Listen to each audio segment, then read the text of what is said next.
Hey, what's going on? It's me, John D. Villarreal. We're getting ready to start a awesome show here. We're about 2 minutes out. So just stand on by and we'll start the show. We're going to talk about a lot of things. We're joined by Paula Villarreal today. We have at least one other special guest, maybe two. We'll find out. We're going to cover a lot of different ground today. So just stand by. We're going to get ready for a great show, and it's going to be a lot of fun. The radio listeners.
Or perhaps it was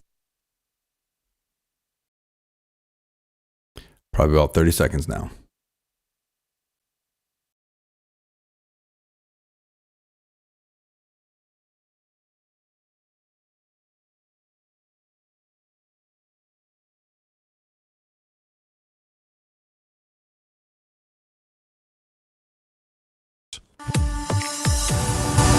welcome to the John Villarreal Show. Now here's John.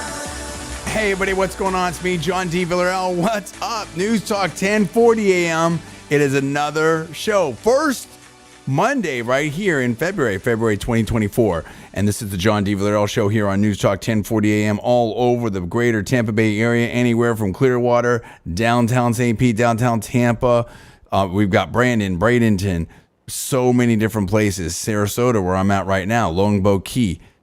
So many great places to listen to this. Also live on X, LinkedIn, YouTube, and Facebook. So we're doing a lot of things. We're covering a lot of ground today, and we should have at least two. Well, we're not sure. We expect one, maybe two special guests today. We'll see. We're also joined by Paula Villarreal. So much going on. It's almost like I don't know where to start. And we're just going to kind of riff a little bit on this one, okay? We've got Glenn Beck that's laid out some stuff on the Blaze about what he thinks is going on, and we're close to winning, but the danger, and so we've got Glenn Beck, and I said it was this on Fox, but now it's really this, and so we'll get into that maybe. We also have more stuff and fallout from the Cat Williams stuff, if you will, and a lot of people are kind of picking up that lead and all that. And Elon Musk has said some really, really big things. Some really, really big things about what's going on here and about the Democrats and about the border. We also have a report from 60 Minutes about the border, where they were basically saying something like, they were showing how there's a lot of Chinese nationals that are coming over the border. And some of these are middle-class families, and they straight up said, two different people said that they came over here for a job. And they flew into Ecuador, then they flew into Tijuana, and then they, hooked up with some of the coyotes or smugglers or whatever to get them in this gap and everything. And there's a border control agent right there. Didn't look like they were doing anything. So, and we're talking about staggering numbers. And the reason we bring this up right now is that there is this Senate bill about the border that almost seems like it's almost about everything but the border, right? In a lot of ways. We've got funding for Ukraine, and we've got funding for Israel. We need to start asking some very hard questions about this. Like, if we're going to spend this much money, and someone asked, it's the same thing with Nikki Haley. Hey, if you're spending this much on the campaign, what about the veterans? We're sending billions and billions or hundreds of billions. Some people say it might even come close to $1 trillion. I don't know. It's hundreds of billions of dollars over to Ukraine. Number one, what have we got for that? Number two, are we going to win? The answer looks like it's no. Number three, what is the net result of this? Number four, how is this in U.S. National interest? This hasn't even been seriously debated in Congress right now. And, can you get canceled because of this? I mean, with so many different things. People are like with the Ukrainian flags and the mask, and there's just so many different things. And meanwhile, you look at the economic pressure that's put on this, and some people, they don't understand. They don't understand that this economy is great. This economy is so amazing. Does it feel like it's amazing to you when you've got massive competition for houses out there, whether it's, people coming into this country and the major migration, or it's private equity? I mean, people here in Florida, right? The greater Tampa Bay area. I mean, you're seeing insurance rates skyrocket, property tax skyrocket. I mean, people are getting priced out of this market. Student loans have hit. What did I tell you? I told you that was a big thing. I told you for a while that was a big thing. And now it's starting to hit. It's like, it's eating up, about, I can't remember it's exactly. I'm going to say like 12 to 15% of disposable income. Yeah, that's a big deal, which also feeds into what? Being able to get a mortgage. All these things relate to each other, and all these things end up snowballing. But when you have a situation where you've got Langford out of Oklahoma that is censored, or I believe that's right, Paul can correct me, by the Oklahoma GOP, I mean, the voters feel like they are being sold out. Meanwhile, Charlemagne the God, Andrew Schultz and stuff, they interviewed Vivek Ramaswamy. Vivek Ramaswamy is doing amazing work out there as a Trump surrogate. And Charlemagne tried to punk him out, whatever. Vivek Ramaswamy is doing what, quite frankly, Nikki Haley should be doing. And, I mean, what is Nikki Haley doing? She went on SNL. It wasn't funny. I don't know. Who do you think your audience is? Has this really devolved now into Nikki Haley? Is it almost like campaigning for Democrats to vote for her in these open primaries? I mean, we're having Chris Hayes, and I believe, I can't remember her. I'm not going to say that. Someone on TV was basically saying like, these are open primaries, and this is where she can win. This is ridiculous. This is so silly right now. There is no path to victory for Nikki Haley. There really isn't. And I love the way now all this lawfare stuff, but allegedly, potentially, hypothetically, I'm not alleging that, but all this, now all of a sudden, the thing that was going to sink Trump, because as soon as we got to get the whole raison d'etre, if you will, the whole reason for being, the whole paradigm, the whole theory of the case, if you will, for why some of these other people got in, was that Trump's legal things, and he may not be able to finish, and if he's convicted, then the polls are going to switch. Now all of a sudden it's, as soon as they did this, his polls just went up. It was over. There's nothing DeSantis could have done. Wrong. The DeSantis campaign was terrible. Let me say that again. The DeSantis campaign was terrible. Just in case anyone from the Never Back Down Super PAC or the DeSantis campaign is listening, let me say it a third time. The DeSantis campaign was terrible. Do you have that now? I'm going on the record. The DeSantis campaign was absolutely horrible. This is a governor that has accomplished so much.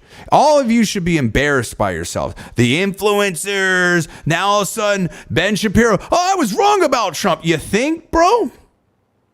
Maybe when you're paying all that money to Facebook for the views, you're the most viewed. Yeah, if I spend a ton of money, I guess I could be viewed too. And I'm no hater, bro. I'm just saying, like,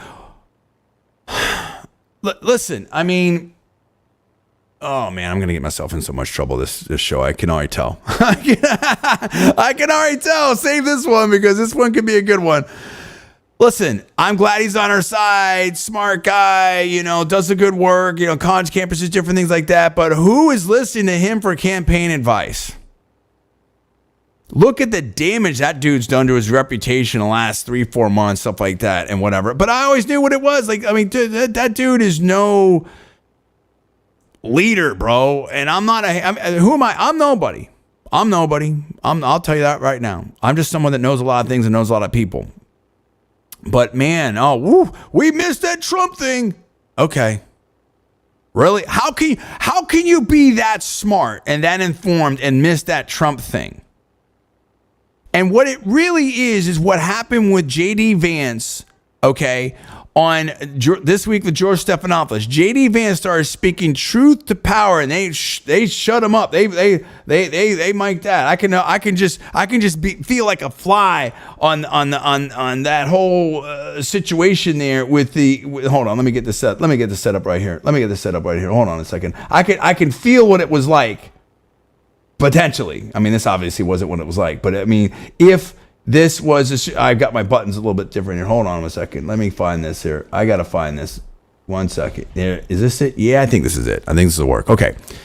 In that control room, as JD Vance was speaking it. Hey, we can't have any more of this. This guy, cut him on his mic. George, cut the mic right now. Cut it. Was that what it was like? I'm not saying that's what it was like. It wouldn't surprise me. It wouldn't surprise me, dude, because JD Vance went on there and was just dunking on George Stephanopoulos. Okay? Because they're trying to set this, what they're trying to do now is just in case Trump wins, they want to handcuff him and lock him up. We don't have Russia collusion. We can't do that again. We can't do impeachment again. So we're going to have the courts. We're going to have the courts saying that you can't fire these bureaucrats. We're tired of the deep state. We're tired of the permanent state. Woke capitalism. Vivek Ramaswamy wrote it, and he laid it out to Andrew Schultz, and he tried to lay it out to Charlemagne, and they're freaking out because urban communities, minority communities, Hispanics, African Americans, whatever. I mean, almost every demographic, the youth, they are freaking out because they're going for Trump, dude. People are tired of this. They're over it. It's not working. They're ruining this country. So then you have to ask yourself, why? Who's doing this and why? Okay, when you see Biden up on stage, I mean, how involved is he? It's an open question. I don't know. Let's bring in Paul at Villarreal right now. There's a lot on the table, and we're just getting started.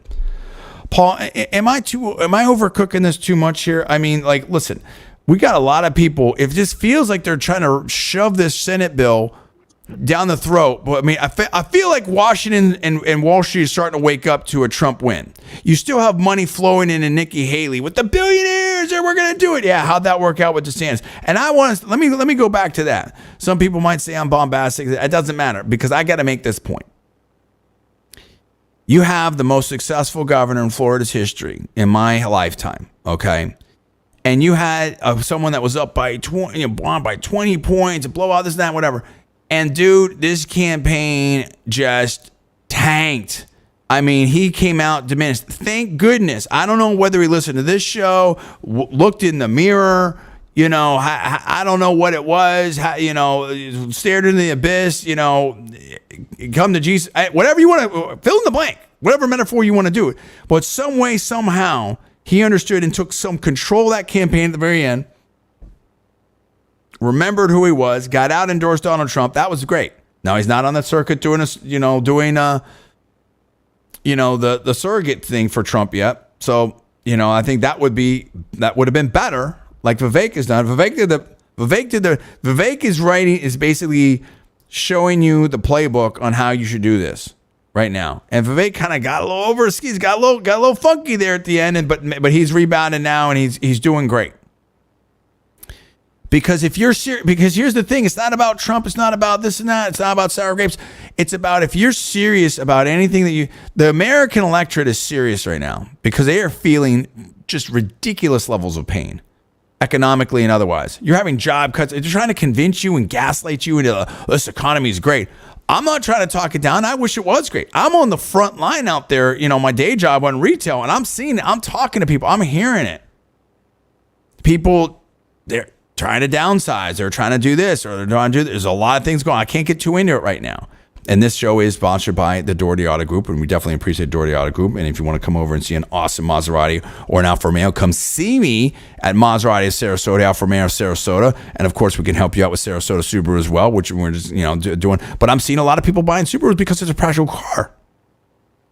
Now, if you want to treat yourself, if you want to flex up, you want to have some fun, and let's rock that Alfa and Maserati. There's no doubt about it. I think they're great.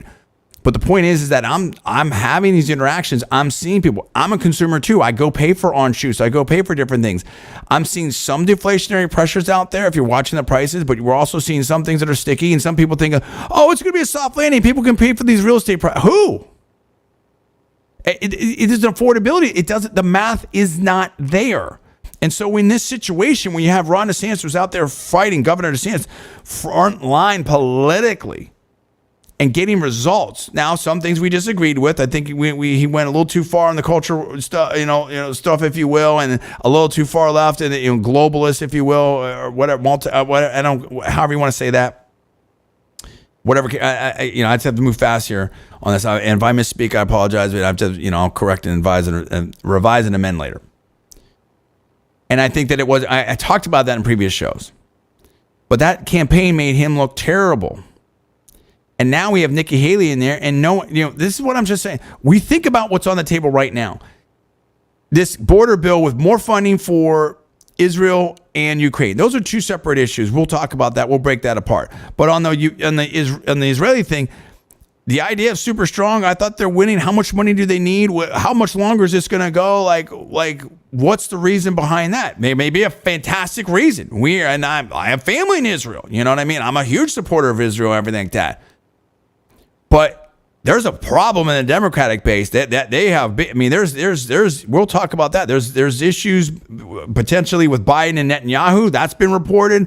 I mean, supposedly there's been some very foul language that President Biden has said about Prime Minister. I don't know. That was reported Jonathan Martin Politico. I have no idea.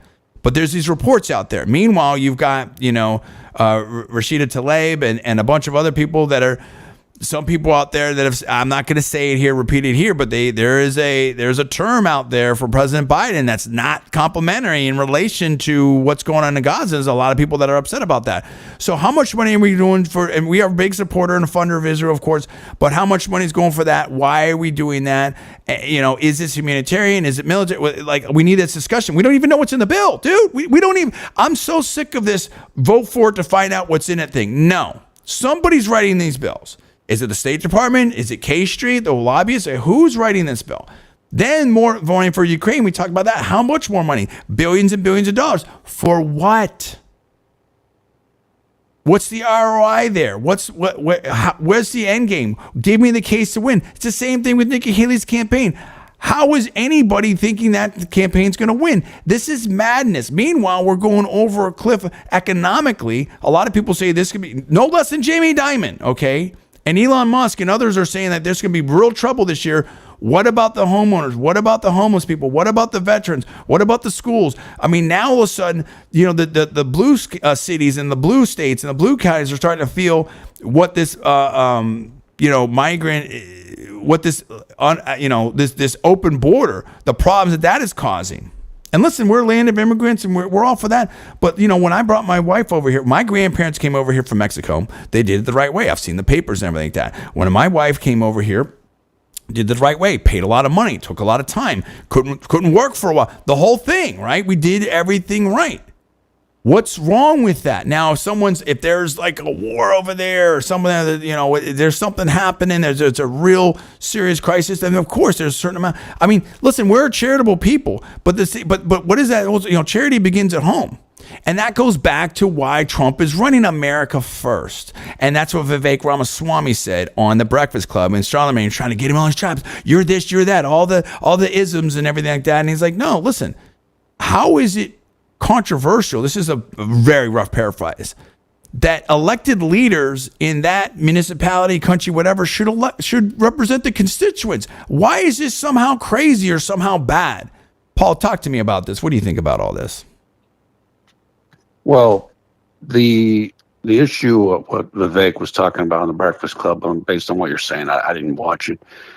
I just posted a video of a man in Chicago who went around and interviewed various Chicago residents, or apparently they were Chicago residents. And this is the man's African American, and the people he talked to were African American, and they said something very similar to what you just said, which is, look, I guess they were referring to Biden. Look, these migrants are coming in and they're getting a bunch of stuff. That this is what the person said. What about us? What about us? We've been here the whole time. We're not getting anything. That's what this person said. So it's like that feeling is not coming from Vivek. It's coming from the people in the communities that are dealing with this kind of search. So I just want to say that. Two other things. You mentioned about DeSantis and the influencers, Ben Shapiro and so forth. Okay, we saw this with Ted Cruz and his influencers in 2016. Did. Go ahead. We saw it with Glenn Beck. We saw it with a bunch of other people who were, writing stuff for National Review about how they're not with Trump and everything, and then Trump wins, or Trump's the nominee, and suddenly they love Trump. So this is nothing new. We've seen this before. I think the real question with some of these people is, what happened to your political instincts that you didn't understand this was going to happen? Because we like Governor DeSantis. He's done a great job, but he was never going to be President Trump. That just was never going to happen. Finally, you mentioned the economy, and hey, the media, no, the economy's good. It's really good. Somebody from, I believe, CBS, one of the reporters went out and, man on the street type of thing. And they talked to a bunch of people, and they were telling them that, like, hey, the economy's better than you think, everything. And nobody felt that. Nobody. And I know something else, and I haven't wanted in some of the notes for today. CNN had a piece the other day that said half of USA tenants can't pay the rent. Wow. So while the stock market might be up and people invested in that and 401ks and kind of maybe upper end people are doing well, the lower end people are not doing well. And I see it here every single day. And that CNN article kind of touches on it. And it's not being felt, in my opinion, by the average person. And, that's what matters. What do you think about George Stephanopoulos? I mean, his little question, I'm so sick of him coming in behind Gaston and trying to correct him and make him look bad and then moving on. I mean, it was like this. Hey, but what about the Supreme Court, right? I mean, the Supreme Court sucks it down, and then Trump can't do anything. And you know that Trump is really bad, huh? That's my paraphrase. I mean, that's obviously a parody. I love that. That's what it sounds like with this little dude, George Stephanopoulos. I mean, like, who does he think he is, bro? I mean, you think you're so great in your little war room and campaign and Clinton and all this type of stuff. Like, dude, this dude was a total Democratic operative. Every year it's something. It's Mitt Romney and the binders of women and it's what are we gonna do now? And I'm just him and Axelrod. Like, these are operatives, bro. They were. I mean, like, I'm not alleging anything. I mean, it's like, what are we doing, dude? I mean, it's like, and JD Vance tried to say, that is a U.S. senator, and you just cut him off. You cut him off on a public news. I mean, how bad would you probably saw? Did you see that, Paul? How bad do you think that is? I didn't see the actual clip, but I did see other clips of Vance on the show yesterday. It's exactly what you said. You try to pass off Stephanopoulos, who again was a big-time political operative. You're trying to pass him off, and he's the guy on Good Morning America and all this stuff, and he's just another kind of reporter celebrity. No, he isn't, or he wasn't. So I've never been a huge fan of his. Even when I was a Democrat, I wasn't a big fan of his. So I mean, he does, in my opinion, he does what is expected of him, so to speak. I mean, that's what they want him to do, and they do it. He does it. So I will tell you this. I mean, the guy's like, sorry, real quick. The guy's like one step away or two steps away from like Colbert. I mean, it's almost to that level. It's almost like a parody level, and then you want us to take you seriously. It's like people are over it, bro. You're not going to be able to put people together. Life's not all about narratives and stuff like that. People are seeing the real deal. People are like, I don't understand this. And now they're trying to make Trump's mental fitness like the thing, like compared to Biden. Right. Are you out of your mind, bro? Paul, go ahead. Finish your thought. Well, it's just, I know. And apparently that came out in the Nikki Haley sketch on SNL. It's just, look, we're at that point in the race, in my opinion, where people are starting to get desperate. In terms of they're getting more and more concerned that Trump is going to win. So none of the tactics really surprise me. We've seen this type of thing before. That's it. Hey, listen, so much more to talk about. I can't wait. 5 o'clock hour, we've got a guest. We're trying to get the other one. I don't know. We'll see. It doesn't matter. I can sit here and talk to you, and I can talk to Paul, and we can do it all. That's what we're going to do. You listen to John D. Villarreal on the John D. Villarreal radio show here on Newstalk 1040 AM, live on X, LinkedIn, YouTube, and Facebook. We'll see you in about 6 minutes. Stay tuned.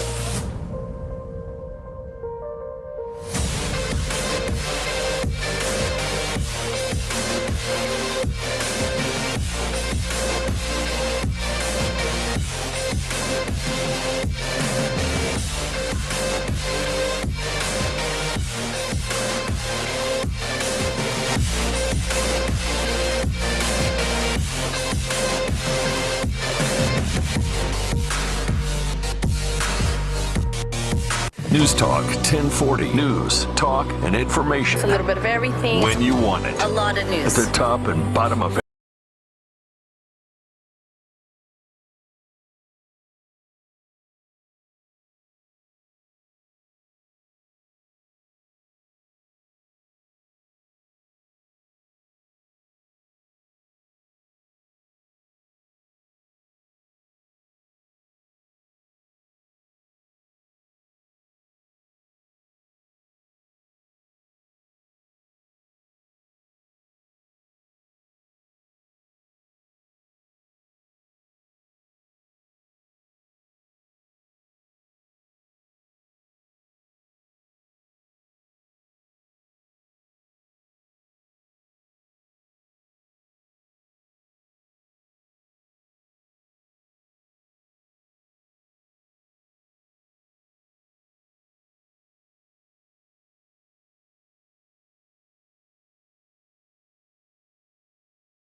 What's up, everyone? John D. Villarreal here for the John D. Villarreal Radio Show. Second segment. Oh my goodness, there's so much going on. So much to talk about, so much going on right here, everywhere, all around Newstalk 1040, Newstalk 1040, and also live on X, LinkedIn, YouTube, and Facebook. Now, let's talk to my brother Paul here. There's an article I just stumbled across, and it looks like a lot of people are coming to very similar conclusions, Paul. And that is that, what is Nikki Haley doing? What is Nikki Haley doing? And this is from Byron York, Washington Examiner. Quote, Nikki Haley paints herself into a corner. No doubt about it. I haven't even read this. I have no idea. But basically, she's talking about that she's hitting, that basically she's going after Trump on Saturday Night Live. She's trying to get Trump one-on-one. I mean, talking about South Carolina. Dude, it's just not going to work, dude. None of this is going to work. And it's like, and going on Hugh Hewitt. I mean, you want to look like more of an insider. Yeah. How about meet the press next? I mean, what else are you going to do? Paul, I mean, where are you at with this? I mean, and here's the other thing. Now we're striking Iranian targets, I guess, in different locations in the Middle East. I believe in Syria and Yemen. And I mean, how wide? I mean, are we in a proxy war in Ukraine? And now we've got, Israel and Gaza and I guess West Bank as well. And now we're going to get involved against Iran. I mean, goodness gracious. And then now there was a report about how, Biden does not want us to get dragged into a larger Middle East conflict. But I mean, what's going on over there? We're in a little bit of a dangerous spot right here. I mean, and again, the contrast against Trump. Trump, stock market up, unemployment down, wages are up, inflation down, no wars and stuff. And it's almost everything's exactly opposite. And again, we're all for immigration. Absolutely. But there has to be, you can't just say, we're not enforcing the border. We're just not going to enforce it. Oh, if a million and a half come in, then that's fine. It's fine. Above that, then maybe we'll look at, we'll talk to them and whatever like that. You just can't have this open border situation. We have laws. We have laws on the books right now. But meanwhile, they're going to go after Trump for the Mar-a-Lago, so for the documents, while he was president, and he can declassify whatever he wanted. Meanwhile, Biden had stuff allegedly by the Corvette. We had reporters there and stuff like that in different locations in the office at the Penn Center and stuff like that. When he was a U.S. senator and when he was vice president, allegedly did not have the same standing as president. And you see this convoluted language and gaslighting from a Fox News article. I mean, it's just none of this thing stacks up, and people get worried about is there a two-tier justice system? There's a lot of questions on the table right here, but I want to know what's Haley doing, Paul? It seems like Haley's point or mission, if you will, is to just bog down Donald Trump. That's what it appears to be, and that's what a lot of people think it is. I know that the pollster we talk about all the time, Richard Barris, who gets a lot of insight and political information, said, yeah, her job, according to him, is to sabotage Donald Trump. Now, I don't know if in her own mind she thinks that there's some outside chance of getting the nomination or legal issues might hurt Trump. I don't know. But it's to anybody, most observers, or pretty much any observer, they don't think she has any chance to win. In fact, she was on Fox the other day, and Bill Hemmer asked her, okay, there's 16 states coming up on Super Tuesday. Which one of them do you think you're going to win? And she wouldn't answer, because she can't answer because everybody knows what the answer is. So that's what I think about her. I just want to say this quickly, what you said about Biden and Netanyahu. Right. In that article, I think you referenced by Jonathan Martin, apparently part of the information that was given was exactly what you said, which is supposedly Biden is concerned that what is going on in Israel, in the Middle East, could drag the U.S. into kind of a larger proxy or larger conflict, and Biden doesn't want that. And I guess the inference was that if that happens, maybe it's going to be Netanyahu who made it happen or caused it or whatever. So I think what's happening with Biden and this information coming out about Netanyahu and Israel, or at least this is what people who are that observe the Middle East more closely in Israel than I do are saying it seems like Biden is trying to play almost a double game here, which is support Israel, but now because your base is so upset, or a lot of them are, about what's going on over there, now you need to kind of, hey, we're not happy either. I'm not happy with Netanyahu either, and so on. Well, so that's, especially to me, in that's key what it kind of states, looks like. especially in key swing states like Michigan, right? I mean, you're going to have a lot of problems in certain key states and stuff like that. And some of these things are decided by 2,000, 10,000 votes. I mean, something like, or less. I mean, and now going back, and I'm going to come right back to that. Those are good comments. And going right back to this with Nikki Haley, you have this from Byron York. That basically talking about how it was kind of, they teed her up to be the anti-Trump, whatever, in the skit on SNL, and basically like talking about the newest. Here's a pretty good quote. Quote: her campaign unleashed a new attack ad series in which Trump and President Biden are portrayed as two grumpy old men, quote unquote, standing in the way of the next generation. And yesterday, Haley posted a gag photo of a Trump Halloween costume labeled, quote, weakest general election ever, unquote. Wait, is it Halloween? Like, dude, we're almost at Valentine's Day. Like, to paraphrase the words of the Democratic Party candidate Marianne Williamson, quote, girlfriend, this is so on. And basically, they're just talking about, then he goes on to say, like, well, do South Carolina voters really think that? And do Republican voters really? Like, no, dude, we're looking at, and so it goes on and on here, and basically ends with some connected person to politics in South Carolina texting, I guess, Byron York, and it says, quote, everyone in South Carolina politics who is not on her payroll is scratching their heads watching her, unquote.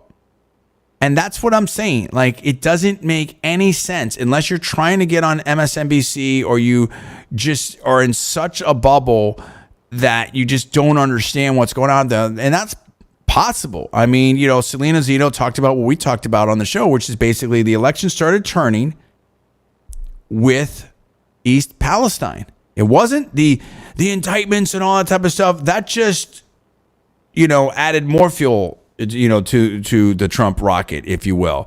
It was East Palestine. It was basically when, and I've said it before over and over and over again, when you have a situation where the elite, or as Glenn Beck was talking about, the super elite, whatever, are completely out of touch. When the representatives, when the elected representatives, or as Vivek's saying, is like, we just want the elected people in charge, not the bureaucrats, not the unelected people.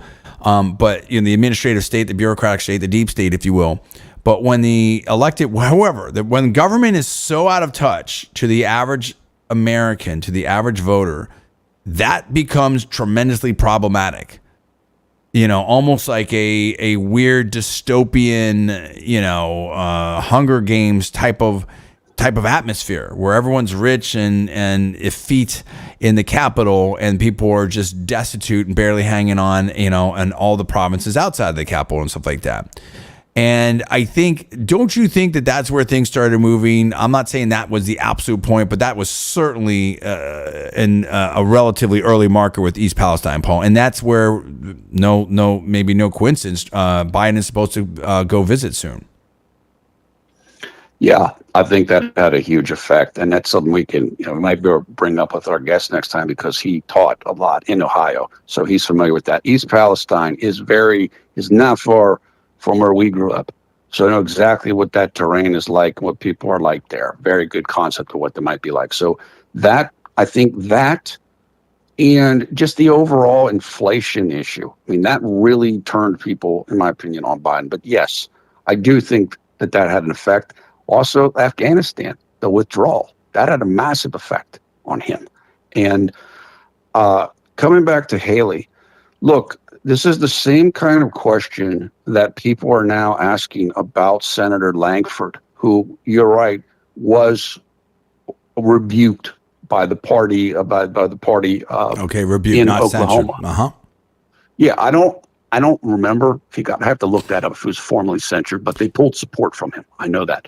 And let me just say this super quick. I want to put this out there. I wanted to frame this for the audience. I think this is a very, very important point. What Paul just said right there.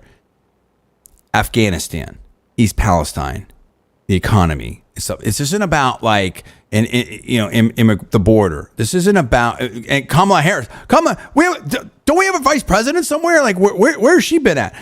It becomes a competence issue.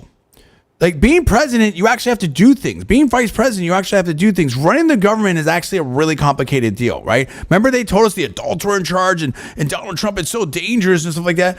So how do we have a situation where it's so dangerous to have Donald Trump, but you can have a dude that sometimes can't finish a sentence, can't find his way off a stage. We've seen all the gaps and there's more, and I'm not trying to be a punk. But at my age, I'm not trying out. I mean, I'm way younger than President Biden. I'm not trying out for the NFL. I'm not going out for any one world championships. I'm not, you have to understand where you're at, dude. And the competency is a major deal because this is affecting people's lives. If you say, hey, you know what, we're just going to have, can we at least have a debate on what the right level of immigration is? Because people are competing for jobs out there. People are competing, whether it's day laborers or whether it's restaurants or all kinds of different things like that. I mean, if we have no security at the border, do you really think they're going to have security of checking to see, for employment or driving or fill in the blank? And now you've got this one. I remember I saw this one thing. I can't remember who it was, Paul. They were basically trying in California, there was a whole Ramada or some whatever. It's a whole. I'm not alleging anything, but there was a whole hotel that was basically or a lot of it was all. You had this like screened off. They had fences way back because potentially they didn't want to film that they was filled with migrants. I think it was one of these high-end places down in New York City, the Ritz or I don't know what, like one at Waldorf, one of these places that were, and who's paying for that? We're paying for that. So not only are you paying for your kids, you're paying for someone else's kids and stuff like that. And it's not that we're not charitable. It's nothing about being an ism or anything like that. There's people can't afford certain things. Like we have to have a legitimate government has a discussion about those things with their citizens. A legitimate government has a discussion about these things with their citizen. So, this is a major, major deal. Okay. And I just want to put that out there. The competence issue, I think, is what underlies all these things. Paul, go ahead. Yeah. So what I was going to say was Senator Langford, in the minds of many observers that I'm seeing all around X today, and since it was announced that he was kind of supporting or pushing this border bill, people are asking the same questions about him that they were asking and are asking about Nikki Haley, which is kind of like, what are you thinking with this? Like, who do you think in the party supports this? And I think that for many people, you start getting the feeling of, and I'm not saying this is the case, but you start wondering if this is kind of in the line of like the Vivek super PAC puppets thing. Like, who was asking for this because the base isn't asking for this? So why are you doing this? Why are you running Nikki Haley when Trump's going to win the nomination? Right. Senator Langford, why are you pushing this bill when nobody wants it? Nobody in the party wants this bill in general. Maybe there's a 5%, but very few people want this. Well, look at sorry, real quick. Look at Liz Cheney. Look at how different her policies were at the end versus her constituents in Montana. And look how they thought about that. I mean, like it's one thing. I mean, there's a balance, right? I mean, this isn't direct democracy. We talked about that. I want to get into political theory. So, having some independence, some leadership, it's okay, that's the system. But when you're like super far away, 180 degrees or 90 degrees or whatever, or these issues are 80-20, 70-30, and they've been like that for decades, like, dude, there's something's wrong. Because that's not how the system's supposed to work. The people are supposed to be in charge, right? And this isn't supposed to be a ruling class. And again, Andrew Code Villa and everything like that. So I do agree with you. And maybe that's why, Trump called, Ambassador Haley bird brain. And I'm not saying that's a nice thing or whatever like that. But I mean, I'm tired of getting hung up on all these niceties and everything like that. How nice are they to President Trump? You don't mind all the crazy stuff they say about President Trump? That's what I'm talking about. We're playing by Marcus of Queensberry's rules, and these other people are doing, cage fighting on the street without the cage, bro. Like our side just doesn't even know how to even come close to competing or anything like that. And part of them, like you said, don't want to compete. And then I read this thing. I didn't read it, but I saw the headline. Like, everybody's a sellout now. There's so many sellouts. It's not even funny, Paul. Go ahead.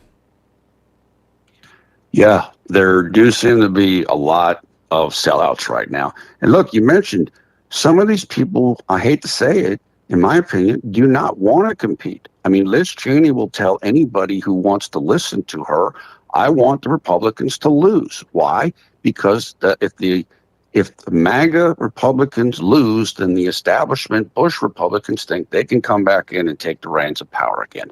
And so that's the concept. And she's been saying this for a couple cycles. This isn't the first cycle she said this. That's unfortunately, when you look at some of the mismanagement that's going on, whether it's voter outreach or getting out the vote or mail-in voting help, canvassing, this type of things, you're like, are they really this bad at this, or is this like deliberate? And people ask me this all the time because I'm in Pennsylvania, I talk with people all the time about how incredibly critical mail-in voting has been in this state. Yeah. And people are like, what are they doing? And I'm like, I don't know. If I knew, it'd already be fixed. That is a really, really key question. Like, are they that bad, or is this intentional? Is Nikki Haley really a bird brain, as Trump would say, obviously metaphorically speaking, politically and whatever?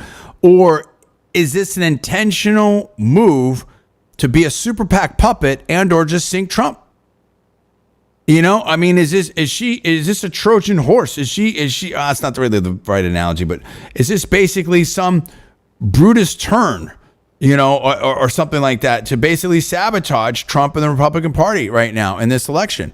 You got to ask that, or does she really think she can win? I mean, is she a bird brain politically and she thinks she can win? Or is this an attempt to sabotage Trump?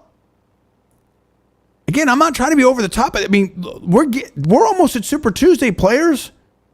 President Biden is already rolling in the general election, but we're not. Why are we not? Because Nikki Haley's still running. Why is she running? Who knows?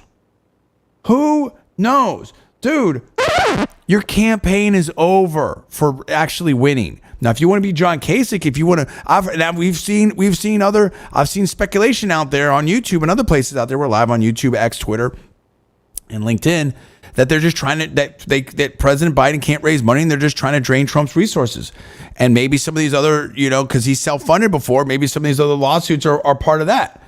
And it's just like, dude, I mean, you just got to realize when it's over, Nikki Haley, the lights are up. It's done. The band has. You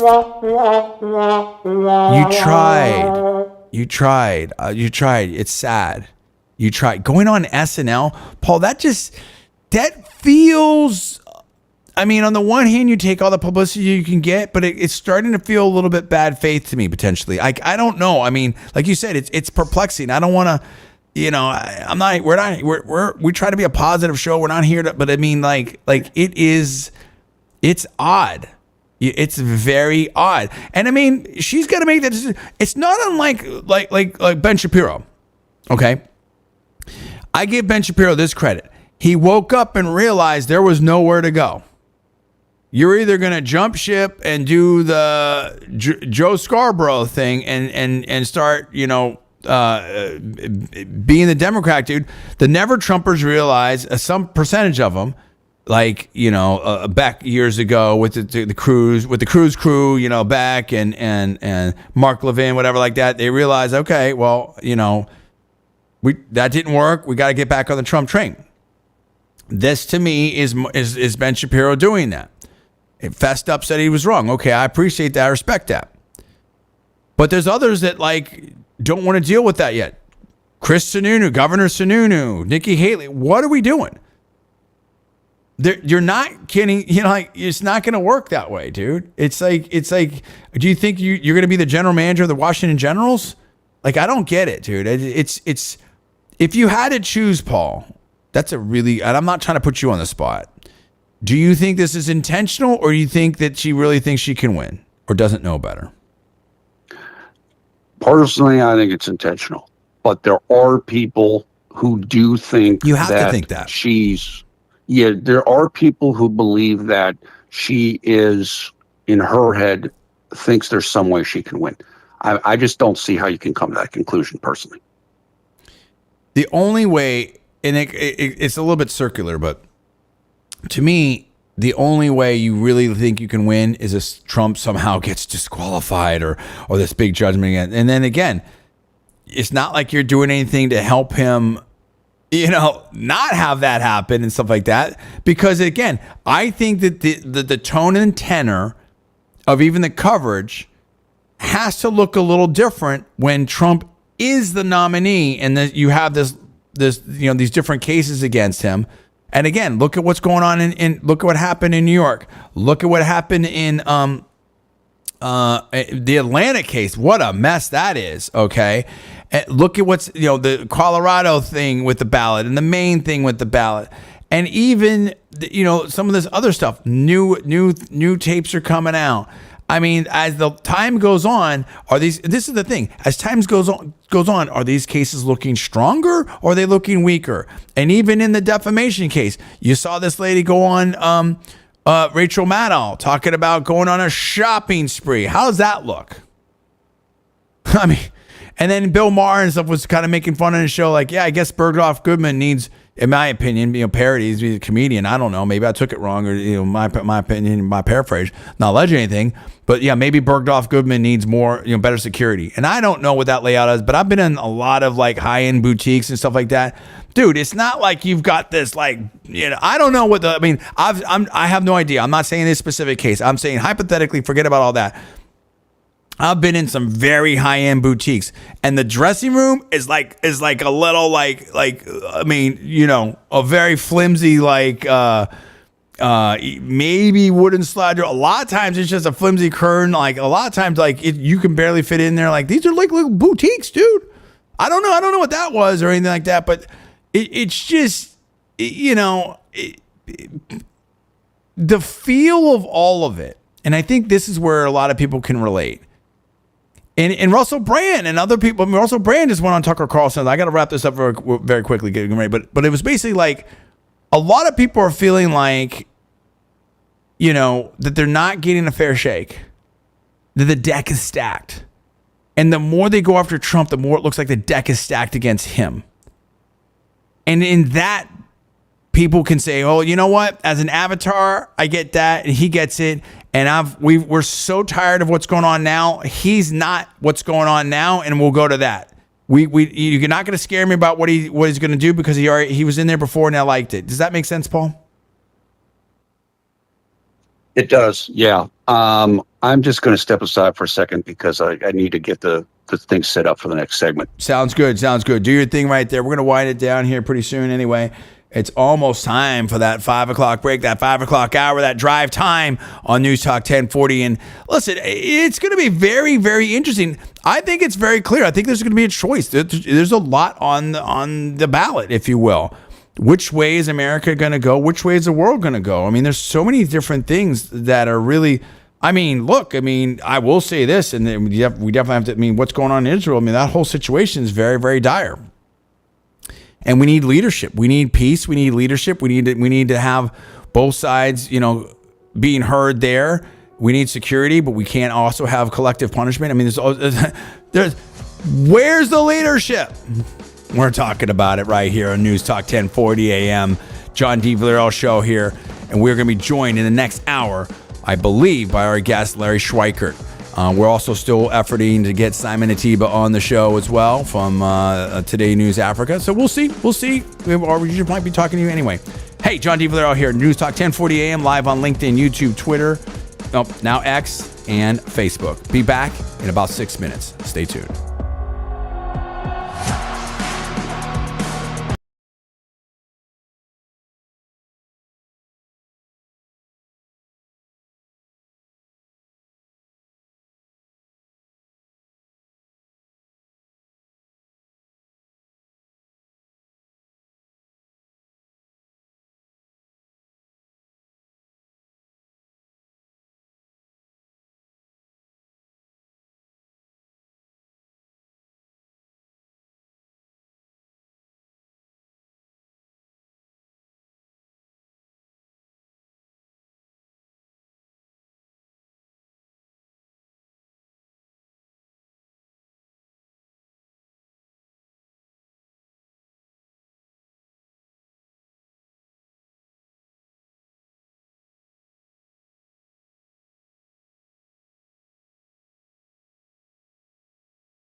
I'm here.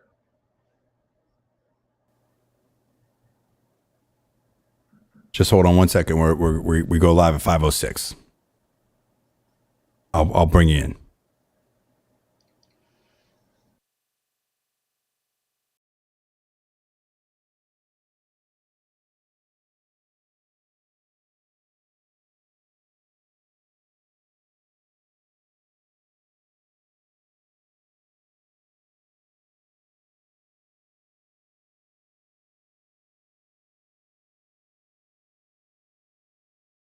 For the coastline by tonight.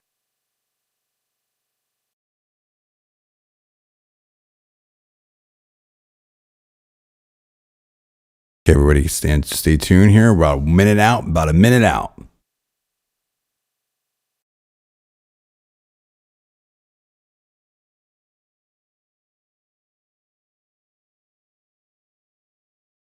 I'm going to see a beautiful.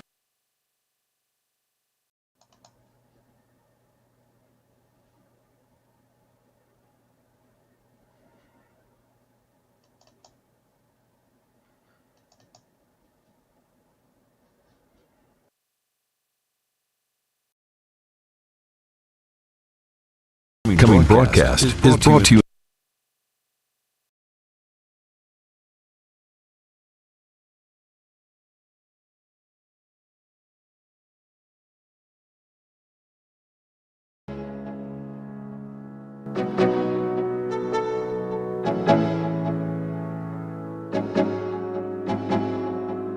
Hey everybody, what's going on? It's me, John D. Villarreal, and it is my show here on Newstalk 1040 AM, live on LinkedIn, YouTube, Twitter, now X, formerly known as Twitter, and LinkedIn.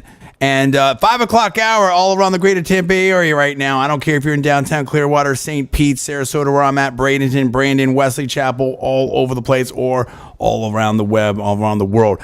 Pleasantly joined right now by Larry Schweikart. Now, Larry Schweikart is a best-selling author, was appointed by President Trump to do some work with the Department of Education there. We'll get the details on that. Is a resident, I believe, of Arizona, a very important state there. A lot of different elections going on there.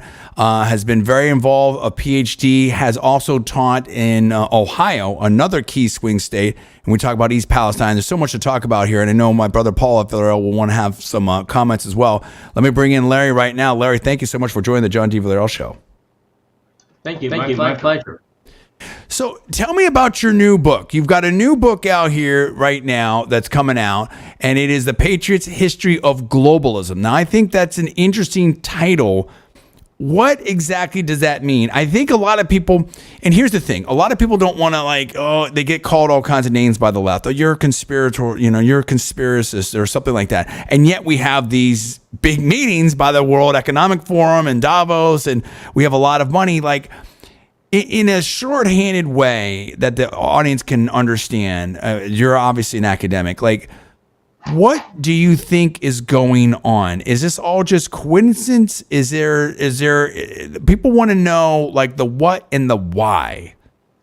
People feel like something's going on, but what is the what and the why that maybe also relates to your book? Well, globalism has been with us for over 200 years. And it's started really with the Congress of Vienna in 1814. And they a group of monarchists who basically extend their will across all of Europe. They moved around millions of people in terms of changing borders and so on and so forth. And it was all a stated goal of making things better for common man, making life better. But of course, that really wasn't what happened. Very soon thereafter, the people, the masses of Europe were quite upset that life had not gotten better for them. They were under different monarchs, new monarchs. And so you can continue that all the way through the next 200 years, whether the Treaty of Versailles and the League of Nations, whether it was scientific globalism after World War II, where scientists thought they should be in charge of all atomic energy through an international group of scientists, and that was rejected fairly quickly. Really within about a year. And then you get up to medical globalism with of course, the vax, and you have economic globalism with Bretton Woods agreement that extended free trade across the world only so long as it was protected by the U.S. Navy, which of course drove up our defense costs immeasurably. And then probably the most recent kind is this celebrity globalism with climate change, where all of these people meet and sign letters and try to force climate change upon the masses. So a short definition is a group of illegals seeking control over large masses of people without their will. Okay, very interesting. Very interesting. So, what do you think? Okay, that's the what.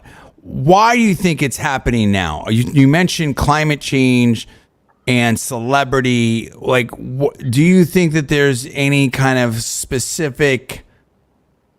I don't know. How do I want to say this? Why do you think the globalism is being pushed now? Okay. Well, this is not just being pushed now. That's sort of the point is now for 2 years. They've just continually tried different methods. Each of those methods has failed in its own way. The most recent just happens to be the climate change green agenda, which of course would be controlled by groups like the UN, but really it would be controlled by a small cadre of elites within the UN. Ordinary people would have no say about how they heat their homes, how they get to work, what kind of cars they drive, anything. That would be totally outside their ability to discuss, because the elites don't think they're capable of thought. That's crazy. That's super crazy. I can't even believe that. So what do we do now? I mean, you've been someone that has been an academic. You've taught in these universities. A lot of these universities are very left wing, unfortunately. We could talk about the march to the institutions and all these different things. And you're big on X right now, formerly known as Twitter. So I'm kind of had two questions in one. How does if I'm a normal, regular person out there, where should I be getting my news? I mean, X now, Elon Musk has made it a more of a free speech space. You're doing well there. I know my brother's doing well there. Why is that forum so important? What can people do to educate themselves? What can people do to get involved? Obviously, we've got an election coming up. Are you an optimist? Are you a pessimist? Give me a lay of the land. What should I be thinking? If I'm a regular person, I'm just tuning in. I learned about Larry Schweikart. Maybe I want to go see your book here. Where do I start? I guess. I don't know. That's not a great question, but you understand what I'm saying. Well, first of all, I wouldn't say ever just completely ignore what the left is saying, but you've got to kind of divest yourself of ABC, CBS, communist broadcasting system, as I call it, nothing but communism, NBC, CNN. You've got to divest yourself of those. I haven't even watched Fox for years. I go in totally to alternative sources, whether it's Free Republic, pro-Trump news, War Room, Truth Social, X. There's thousands of these out there. Just find one that suits you. All the formats aren't the same, and some are more interactive than others. I'm incredibly optimistic because, number one, this has failed every time it's been tried, and we have 200 years of history to show us that it's failed. Number two, it looks like, I hate to use this kind of Marxist term, the masses, but it does look like the people are rising up across the globe against this stuff. And just in the last few days, we've seen both France and Brussels have to capitulate to the farmers who basically brought industry and transport and everything else to a halt by parking their tractors in the capitals there. Ireland is next. Germany too. Explain that to people. If people aren't following that, what's going on in Europe with the farmers? Okay, the EU has passed a number of regulations, and almost all of them having to do with green. There's a few that have to do with trade, but almost all of them have to do with reducing emissions. And as a result, they're making it impossible for farmers to farm and make any kind of profit. And so they said, we've had enough. And so they all drove their tractors by the tens of thousands to Brussels and shut down the entire capital until the EU capitulated. They've done the same thing in Paris. It looks like Dublin is next. They're going to do it in Ireland next. But beyond that, election-wise, we've seen a string of elections now. Hungary, Slovakia, Estonia. There were 7 countries just last week that in their legislative elections moved further toward a populist, I hate to say right or right-wing, but a populist kind of government and away from government by elites. We have Argentina, whose president was fantastic. He's one of the few heads of state, by the way. I don't know if your listeners appreciate this, but virtually nobody went to Davos. Davos this year, it's what do you call it? Its moniker, its trademark was restoring trust. That was its theme, restoring trust. Yes. Give me a break. Come on. You got to be kidding me. You guys push the vax and you want to restore trust? Well, so President Milei definitely did a blockbuster speech there, no doubt about it. You got to talk. If you want to finish, go ahead. Yeah, but nobody went. Obviously, Biden didn't go. Prime Minister of England didn't go. Prime Minister of France, President of France didn't go. Italy didn't go. Greece didn't go. Obviously, Russia didn't go. China didn't go. Nobody went. And that's a very important sign that Davos is losing its power and its grip over the people. And I would just conclude with this. It's so bad that George Soros pulled out of Europe last year. Now, you know something's happening when he's not got his messy little fingers in the pie. Well, let's bring in Paul at Villarreal here now. I know you and Paul do a lot there on X. Paul, I'm sure you've got a bunch of questions. I've known Larry for a while. Go ahead. There's the first question. I wasn't going to come in this early, but I want to say this in relation to what President Milei said. Larry, you are an historian. What do you think of what Milei said about the history of Argentina as regards capitalism and collectivism? Well, as with any president's speech, it's got its share of, shall we say, exaggerations. Argentina has not been this great bastion of free market capitalism, but that's okay. No country has been. And, he's proud of his country. And he did what very few people except communists have ever done, which is to read the riot act to the people at Davos. I mean, you might expect a Khrushchev to come in there and bang his shoe on the table and say, "You evil capitalists, you're all full of crap." But to have a member of, I've almost felt a little Khrushchev there. Go ahead, I like that. Yeah, but to have somebody from the West come in and read him the riot act like that took a lot of guts. There's no doubt about it. Also, programming note I want to put out there at the 5:30 hour, not at 5:30, but like 5:36 on the last block. We're going to be joined by Simon Ateba of Today's News Africa, chief White House correspondent, and you may have seen him spar, verbally with Karine Jean-Pierre, and there's a lot we're going to talk to him about. So I can't wait for that. Paul, what else you got here? What other questions you got? Yeah, 2 other quick things. Now I know I got to go through Larry's book, and I know John, you didn't have an opportunity to do that, so I know what he's saying. Basically, just for the listeners, Larry kind of goes through, and what my understanding was, of about like 7 eras of attempts at globalism, dating back to what he said, which is 1814 and the Congress of Vienna. But at the end of the book, he is very hopeful, saying essentially that globalism is in decline. So I just want to point that out there. He is hopeful about where things are at. I just lost my train of thought. Sorry. Let me just jump in for a second, because I still think it's important to get a definition out there. Because when people hear globalism, like, why is that a bad thing? Why shouldn't I be able to like travel the world, go where I want to, set up business where I want to, live where I want to? You would obviously, there's some positives of globalism, but in actual, I mean, as they say, the road to heck is paved with good intentions, right? I mean, where does globalism? What I'd love to hear from Larry, the expert, and by way of you, Paul, is what you can continue asking your questions. What are the promises of globalism? Where does globalism fail, and why does it continue to fail? Sure. Okay. Yeah, that's a good question. And when we talk of globalism in terms of trade and commerce, communication, of course, those are all good things. But the kind of globalism we're talking about is control of that trade, control of commerce, control of ideas, control of your medicine. by international bodies such as the WHO, the World Health Organization, not the band. The WHO sat through our set as the Troubadour out there in LA, not those guys. We're talking about the World Health Organization. You do not want a group of elites who have no idea how you live, how you conduct your daily life, what you believe in, having control over what you can eat, what kind of medicine you can get, where you can drive. That's the opposite of freedom, and we don't want that. So it's a traditional central planning and governance, and that's why it fails, just like socialism and communism fails. Paul, you have another question? Yeah, what I wanted to say, and I thought in looking through Larry's book, I thought one of the points he really made well about kind of when this push comes from people who are looking towards a globalist model.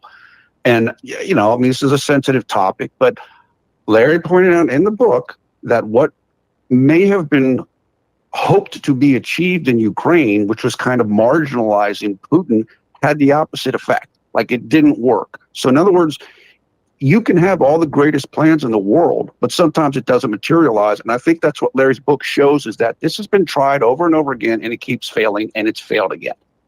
Well, one of the reasons it's important to look at Ukraine is that I think that there are right now 4 or 5 people who are in particular standing in the way of globalism. One is obviously Argentina's Milei, one is Meloni in Italy, one is Orban in Hungary, one is Xi. They don't know what to do with China. Originally, maybe 5 or 7 or 8 years ago, they believed that China was a part of them, that they could control the Chicoms, and they cannot, and they're learning the hard way that Xi's a kind of a rogue tiger out there.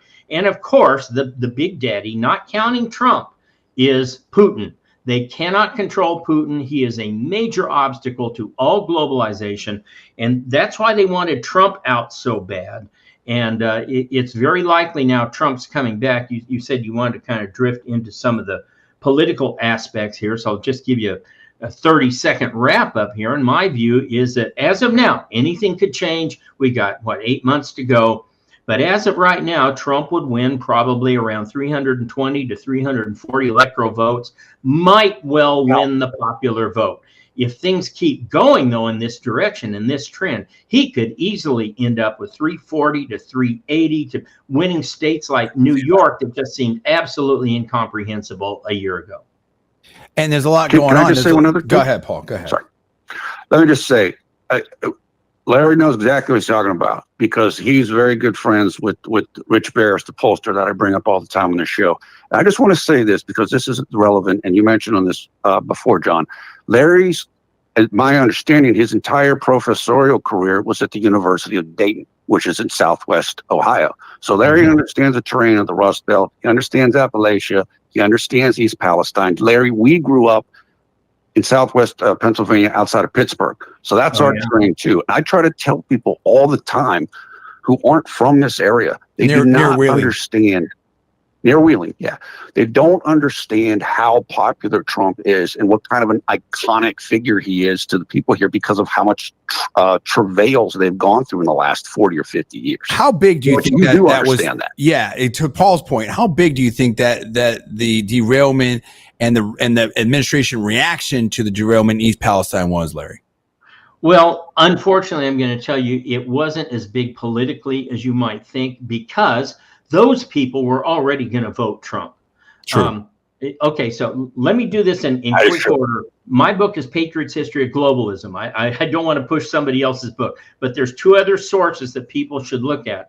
One is a book by Selena Zito, who is about the only national reporter out of Pennsylvania who predicted 2016 and said that Trump would win Pennsylvania. And she has a book called The Great Revolt, and they interviewed thousands of Trump voters only after the 2016 election, say, why did you vote for Trump? And that's an extremely revealing book, that they hate Democrats, but they hate Republicans too. They only like Trump. They will only come out for Trump. And another book like this is called Bellwether Blues by John Jacobitz. I think I'm getting his name right. And he did the same thing for Ohio, and found that, again, you have this tier of Trump-only voters, which the Republican donor class and the managerial class within the Republican Party doesn't get. They keep thinking that Republicans are the blue-haired ladies that, at the country club that were there 50 years ago, and it's a totally different party right now. So tell me about that. I mean, we talked about, and Paul and I were asking about it. Why do you think Nikki Haley, Ambassador Haley's still in this race? Do you think she thinks she could win, or do you think that she's basically, as Vivek would say, a super PAC puppet and just putting the spoiler Operation Chaos to the Trump campaign? Yeah, she is absolutely in it, being paid to stay in it. When her donors go, and I said this about DeSantis, I correctly predicted DeSantis's exit from the race, and I missed it by 2 weeks. Wow. I said he'd be out by Christmas. He was out 2 weeks later. Haley's the same thing. She'll be out after South Carolina if she gets hammered, unless a couple of her biggest backers decide they want to keep her in just to try to somehow siphon support from Trump. That's not happening. Nobody who would support Trump is supporting Nikki Haley. No, very, very few. I wouldn't say no one, but very few who support Trump would support DeSantis. I knew a few, but not many. But so she's really irrelevant in that she can't really siphon off Trump support because they're not going to even look at her anyway. But he can siphon off her support if people finally say, Biden, or as I affectionately call him, the rutabaga, Biden is such a threat to the United States that we absolutely must put President Trump in. But what's in it for Haley? Is this a vanity project? Does she think that she lines herself up for 2028? Is this an attempt to get on the speaking circuit, MSNBC? Like, this is pure speculation, obviously. No one's alleging anything. But what do you think's in it for her? Well, first of all, there are all sorts of perks to having a super PAC fund you to stay at first-class hotels, have wonderful dinners, meet all of the elites in the U.S. who are anti-Trump, line yourself for all sorts of board positions. People forget the board positions. These are very highly paid positions. She's not going to have a career in politics anywhere. She could never get elected again in South Carolina. She won't get a national position from Trump. I doubt seriously he would appoint her, to dog catcher after this. So I think it's all about lining up her post-run career. And it never hurts to have former presidential candidate on your resume, right? Who do you think, what you just said right there, who do you think Trump picks for VP? Okay. I think he's probably leaning toward Carson, but I'm hoping he doesn't. And I love Carson. I love Ben Carson. He's a wonderful man, brilliant man. He's too nice to be VP. I hope he picks Vivek at this point. Pardon me? I hope he picks Vivek at this point. I might change my mind. I know some people have criticism, but I think Vivek, what's good about Vivek is if anything happens to Trump, then you get Vivek, okay? And there you go. Yeah. 100%. I mean, so it should be someone like him or Tucker Carlson, who would be such anathema to whoever's out there. They wouldn't dare try to take Trump out. It's like what Biden is stuck with right now. They can't remove him. They can't switch him out because they can't get rid of Harris. And they've tried for 3 years now to get rid of Harris, and they haven't been able to. I think they tried to bribe her with the Supreme Court slot that Jumpin' Jackson Brown got. I'm sorry, Ketanji Brown. I call her Jumpin' Jackson Brown. Easy. Yeah. But I think that she wasn't going to go for that. She wanted to stay in the vice president. And she probably was thinking Biden would die by now and she would ascend to the throne kind of on natural circumstances. But whatever, they haven't been able to get her out. Well, and the thing is, and I don't want anyone to feel like we're crass here. And first of all, everybody speaks for themselves, including the guests and stuff like that. And I will say this, that, if you look at House of Cards or whatever, some people said that just scratched the surface. Being in politics for a while, there's some very, very sharp elbows, some very hard calculations. We're all speculating, but nothing would surprise me. Very, very quickly, Arizona, you're in Arizona. Kerry Lake's running for Senate out there, the McCain Republican Party. Do you think that Trump wins Arizona? And do we think we have a Senator Lake? Trump will definitely win Arizona this time around. Lake, her whole race is going to depend on Kyrsten Sinema staying in the race, making it a three-way race. All the polls are showing that Lake will win a three-way race, but she can't win a two-way. All right, there we go. Larry Schweikart, so happy that you were able to join us. I appreciate that very much. The book is A Patriot History of Globalism. Professor Larry Schweikart, and we're going to be back here in 6 short minutes on the John D. Villarreal Show, joined by Simon Ateba from Today's News Africa. This is the guy that went one-on-one with Karine Jean-Pierre in the press room. So we'll join you. Stay tuned for that. This is John D. Villarreal Show here on Newstalk 1040, live on LinkedIn, Facebook, YouTube, and Twitter, and LinkedIn.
Okay, what's going on, everybody? It's me, John D. Villarreal. Final segment here on the first Monday of February 2024. Unbelievable. We are waiting for Simon Ateba from Today's News Africa. Very, very busy gentleman. So he may be joining us a little bit late right now. I'm efforting with his people over there for him to join. So he may be joining at any time. Okay. And if we miss him this time, then we'll catch him another time. But hopefully he will be able to join us here very shortly. Great guest there. Very interesting, Larry Schweikart. And again, I just want to remind everybody, you know, everyone's views are their own. Everyone's statements are their own. This is live radio, live streaming as well. You know, nobody speaks for us and we don't speak for anybody else. And everyone's comments are their own. And I, you know, much like Joe Rogan, okay, and I've always done this, right? I mean, you could see videos of me a long time ago going into downtown Oakland talking to people that voted for Obama and just having conversations with people. I mean, now it seems frankly mundane and like, why wouldn't you do that? No different than Vivek Ramaswamy going to a barbershop in Chicago or going to the Breakfast Club, stuff like that. But at that time, it was, you know, pretty, it wasn't common, right? And I don't know why not, you know, because I think that much like what Elon Musk is trying to do with Twitter, we need to have a conversation with everybody. We need to be able to talk to different people. And if you're right about something, we shouldn't be afraid of speech, afraid of conversation. This idea of misinformation or trying to silence people or trying to censor people, I don't understand that. So I think we need more speech, not less speech.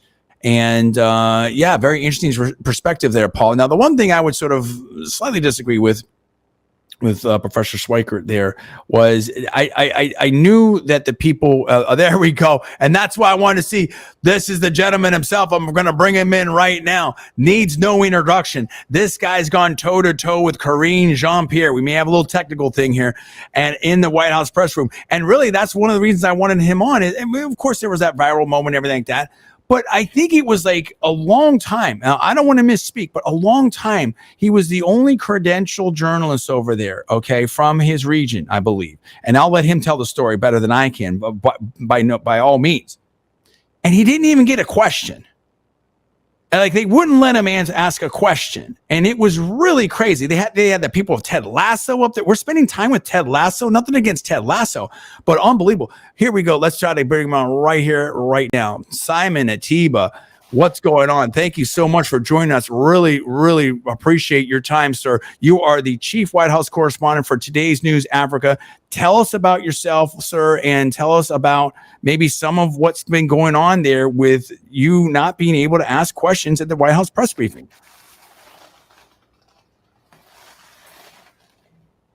Can you hear me, Simon? We see you. Can you hear me, sir? Simon? Yeah. Can you hear? Can you? You can't hear. You can't. Okay, we're live. You can go ahead. I'll say. So, are you able to? You hear me now? I think we have a little bit. Okay, we have a little bit of an audio thing there. We'll wait for him to get the audio. I've done it before, believe me. I've done it many times. Don't worry about that. But Simon, we see him live on the video. Just let me know when you can hear me, Simon. Can you hear me now, sir? No? Yes? No, I don't think he can hear us. So yeah, I can't wait to hear. Paul, we're waiting for Simon to come on in here. What kind of questions do you have for Mr. Ateba? Look, what I'm really interested in is what you mentioned, which is his perspective as somebody from Central West Africa and how they view what is happening in America.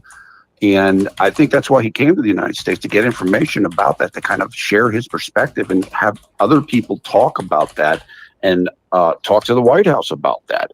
And I think it's great to have different perspectives and different people from all around the world who want to get that information, who want to share the story of their regions.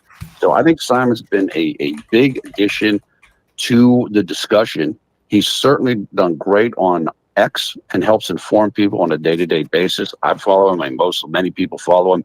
He's really quick at breaking stories. And look, I think this is just my own opinion. If the White House is concerned or whatever about him and his questioning, I think that kind of tells you something about right. the type Why of won't you let him ask a impact that question? he's had. Why won't you let him ask a Yeah. question? Now, let me see. We can see, Simon, we can hear you, but I don't know if, can you hear me? We can hear you. We can see you. I don't think you can hear us. Can you hear us, Simon? No. Okay, no, I can't hear. Can you hear me? Yes. I can't hear you. So let me restart my system. Okay, great. Just give me a second. Awesome, Simon. No problem. Simon Ateba. Listen, we've got all kinds of different things going on here. He's fantastic. We're so excited to hear him. I mean, this is the thing, Paul. We saw the interchange, okay, between him and Karine Jean-Pierre and everything like that. And it was just so strange. And other reporters are shouting him down. And at the time, it's like, you didn't know what, but when you looked into the backstory, I mean, even then it's like, what's the big deal? Reporters shouted at President Trump all the time. Reporters shout all the time. These are press briefings. And you had Ted Lasso in there. But then when you just had, in my opinion, the nastiness of the other reporters, and we're here doing a job. You think he's not doing a job, dude? I mean, when's the last time he's been able to go home? You might be able to go home. I mean, I don't know. I mean, I'm not anyone's business, but I mean, he has a job. He may have questions that are different than your questions. Maybe it's about climate change. Maybe there's some very important things going on with U.S. policy over there in Africa or whatever. And then he wants to ask, why can't he ask a question? What are you so afraid of? Like, it's just bizarre, Paul. The whole way that was handled, it was just this peer pressure, just this nastiness. It was, and then they took his credentials. Like, I can't wait to hear this story. I want to know what's going on. Go ahead, Paul. Look, I think a lot of people want to know what's going on. And I think a lot of people are really disappointed. I mean, like you said, is there anybody else from, Simon's originally from Cameroon. Are there any other Cameroonian journalists at the White House? Hold on, he just joined us again. Simon, can you hear us now? Yeah, I can hear you. Perfect. Okay, we're trying to give you an introduction. But first of all, thank you so much for joining the John D. Villarreal program here. I've got my little brother Paul out here. Now, we know you're big on Twitter and X. You're big out there. I mean, you're the chief White House correspondent for Today's News Africa. You've gotten into it, in my opinion, with Karine Jean-Pierre. The whole Ted Lasso thing, that was craziness. Bring us into that room for people that don't know. Like, you had been waiting for months, I think even years, to ask a question. Yeah. Tell us who you are, who you represent. Bring us into that moment. So first of all, thank you for having me. My name is Simon Ateba, and I've been, I'm the chief White House correspondent for Today News Africa. What we do basically is to focus on, shining the light on ties between the U.S. and Africa. And when I first got to the White House, I didn't know that, I had to join a cult. I thought that you go to the White House and you just do your job. You ask the questions that the American people really care about, and the questions that the American allies, including those in Africa, really care about. But when I got there, I realized there was a different ball game. I needed to play the game, and I didn't do that. And I began to ask real questions. And so I've not been. Explain that. What is the game? What is in your opinion? What is the game? What goes on in that press briefing room? Seems like there was a lot of peer pressure in there when people were trying to shout you down. Yeah, so people shut me down. So I actually used to be their friends. They used to call me, our friend Simon has come, when I go to their office. And then in November 2021, the South Africa informed the WHO, the World Health Organization, that a new variant of COVID-19 had been discovered, and they informed the WHO, and the WHO informed the Biden administration. I remember that. And the Biden administration reacted by banning 8 African nations. 6 of them had 0 cases of the variant. At the same time, the variant was in Hong Kong, in the UK, and everywhere else. And I challenged them, because those people these 8 countries that were banned were 8 black countries in Africa, even though the variant was everywhere. Wow. And these were the people who, said that they love black people, and, used to blast President Trump for being a racist and for being, anti-black and anti-Muslim. And so they were doing that, and I challenged them, and it became the enemy. And so it's been really hard for them to call on me. And for them to call on me, I had to yell out questions. And it's been really tough. I've not been called on in the past 1 year, since 2023. 2023, late 2022, I've not been called on, including when President Biden received 50 African leaders in Washington, D.C. in December 2022 for the U.S. Africa Leaders Summit. And for those who are listening to us now, Africa has between 54 and 55 countries. And when you have 50 African leaders who come to Washington, D.C. to meet with President Biden, it means that the entire continent of Africa has come to meet with the president, the U.S. president. And the African guy in the White House who is covering U.S.-Africa relations is not called on to ask a question during that summit. And it was very disrespectful, and I began to yell question. So eventually they punished me by kicking me out of the White House Correspondents Association, and they also, took my hard pass from me. So now I have to go to the White House and apply for daily passes, and they keep me out for almost an hour every time. and so it's been tough, and I took them to court, and we are on appeal now. I expect to win, and I expect that we get my hard pass back. You're like a journalistic superhero, bro. You're out there doing the Lord's work, in my opinion, out there. And I never heard that story before. And I mean, I want people to understand what happened right there. He just talked about, he just like scratched the record, if you will, because he was questioning them. Hey, what's up with all these other state nations? You have 8 nations here in Africa that you're not letting in. It looked unequal. It's a legitimate question. And instead of answering it, maybe this is what happened out here, because I didn't know the backstory of it. I mean, it didn't seem like you were towing the liberal line. And I mean, and again, I don't like to get into this, but I mean, like I'm half Mexican on my dad's side. My grandparents came from Monterrey, Mexico, legally. And I was, okay, I can tell you how many, and Paul can. I'll bring Paul here in a second. My little brother, also big on. Used to go by Vince Mansfield, big in on X as well. But I mean, we caught all kinds of names and all kinds of. How much hate did I get as a half Hispanic, being a conservative when I was growing up, even now? A massive amount, no doubt about it. So seeing Simon Ateba representing Today's News Africa, okay, who is from Africa over there challenging this White House.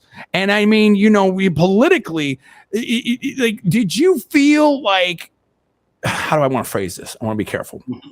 Do you feel like you weren't getting a fair shake?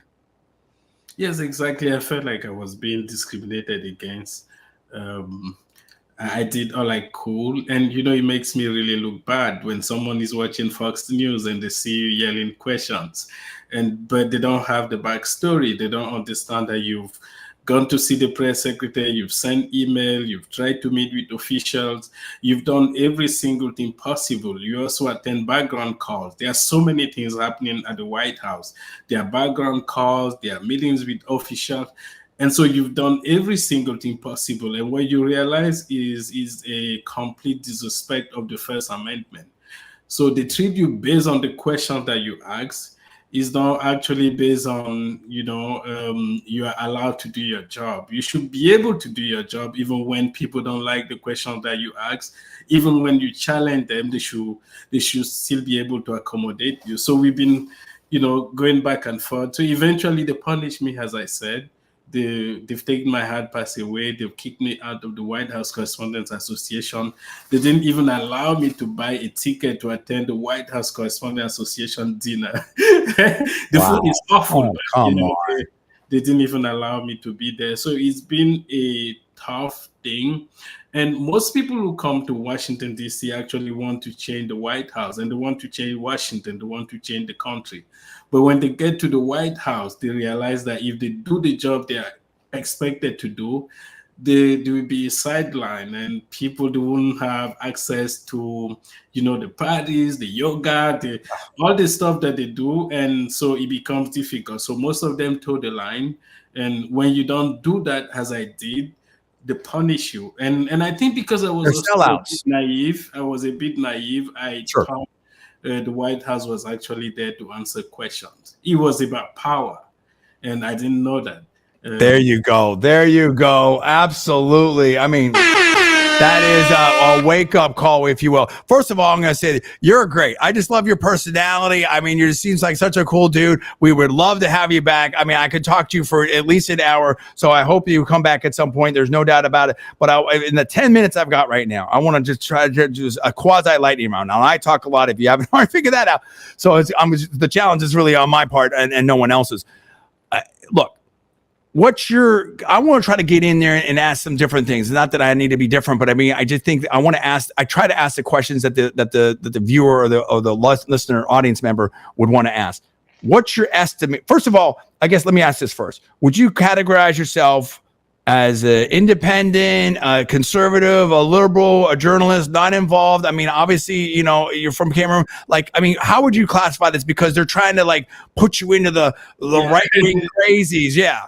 Yeah. So I'm actually a moderate. I'm an independent journalist because I reach almost 300 million people on 300 million views on X every month, and they are trying to label me as a conservative and a Trump stooge and a Putin stooge and all those things. But I'm not doing those things.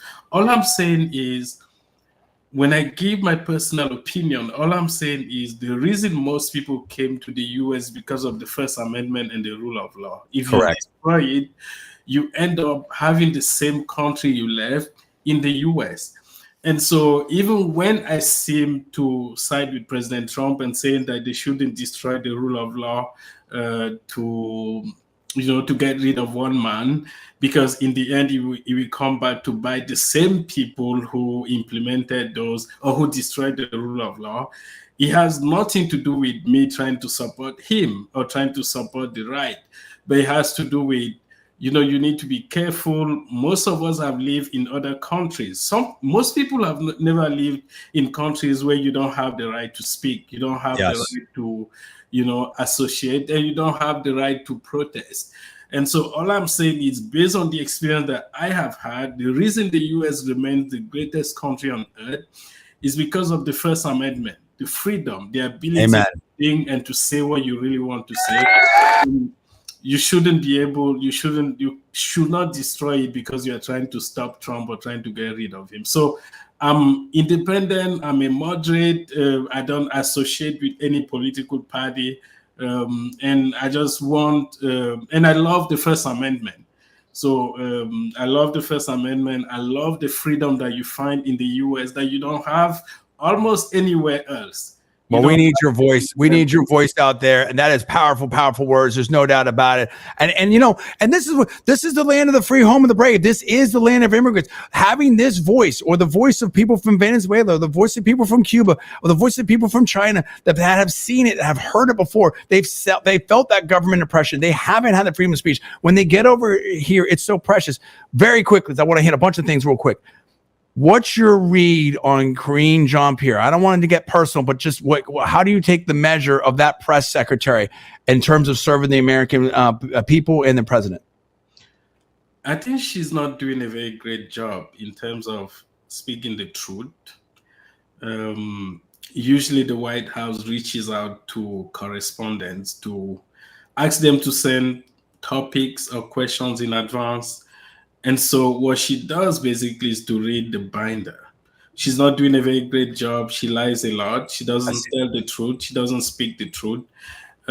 She's not very different from press secretaries that have been there before, because their job is not always to tell the truth to the American people, but to protect the person in power.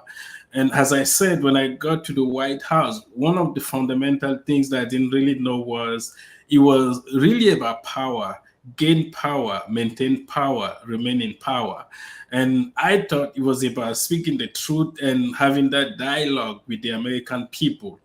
And so they were almost telling me, hey, you should understand it. We are not here to do the job you think that we are here to do. We are here to maintain the people in power. We are here to get to power. And I didn't know that. And so they punished me for not knowing that. So she's not doing a very great job. Very scary. Talk to me about today's news, Africa and Africa. Africa is an amazing continent. So much going on there. Very complex. I have a lot of friends from Nigeria. There's obviously oil going on there, a lot of technology going on there. But they're very, I mean, we've got everywhere from Gaza and Egypt going on. You've got Representative Ilhan Omar. I mean, I think that there's there's a lot of different conversations going on now, even in the Democratic Party. And I think that's creating some tension. And you also have huge investment from China over there. What are the big issues right now in Africa that the listeners and the viewers want to hear about? Okay, so first of all, today News Africa focuses mainly on ties between the US and Africa. So we don't pretend to cover every single thing happening in Africa, and we don't pretend to cover every single thing happening in the US. If you go to todaynewsafrica.com right now, what you will see is our cover story is the reaction of President Biden to the passing away of the president of Namibia, who was here during the US Africa Leaders Summit. And I met him, I asked him a bunch of questions. Wow. And so what we do is we try to see how those ties between US and Africa are evolving, and also how China and Russia are also evolving or expanding their ties. So what we realize is China is expanding their ties. They are building bridges. They are building roads. They are taking over the mineral resources. And the U.S. seems to be retreating. And 40% of the U.S. rare minerals, U.S. companies' rare minerals come from Africa. And the Chinese are building, their bases close to all those natural resources. And so the U.S. realizes that it's losing its power in Africa, and people like me, instead of trying to discriminate against me and sideline me because I'm trying to ask a few questions, they should actually use me to make sure that, we have a strong relationship with Africa. And the reason we want that strong relationship because of the fundamentals that you have in the US, the First Amendment, freedom, democracy, free market. And a lot of those communist countries don't have those things. And so we believe that it is in the interest of Africa and in the interest of the US to have strong ties between the US and Africa. That's why we had, the publication. So the US has to continue to expand those ties and has to invest more. If not, in the next few years, we will have Chinese companies and Chinese everywhere across the continent of Africa. If you were to advise the listeners and the viewers here and policymakers, how do we absolutely need a great relationship with Africa? It's super critical. How do we bolster that and improve upon that? What are the maybe 2 or 3 steps that we can do right now that would really help? Okay, so the first thing is that we need to have a conversation. So it means a two-way conversation. We need to talk, we need to listen.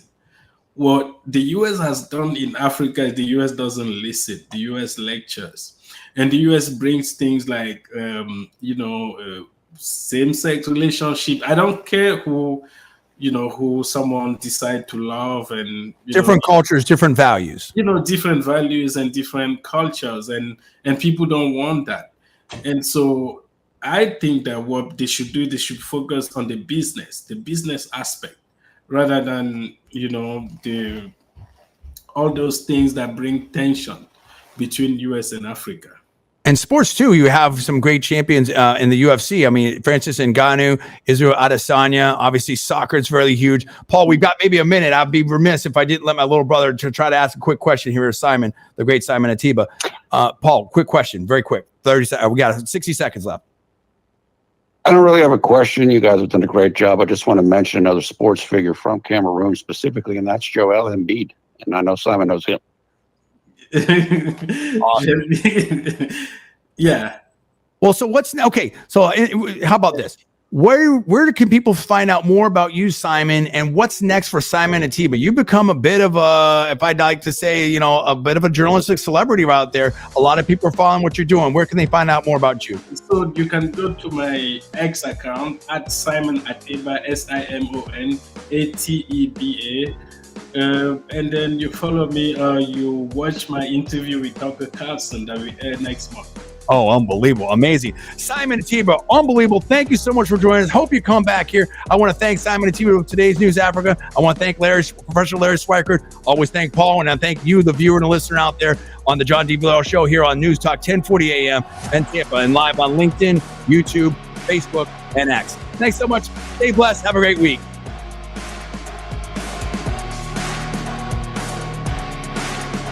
Great job. Thank you.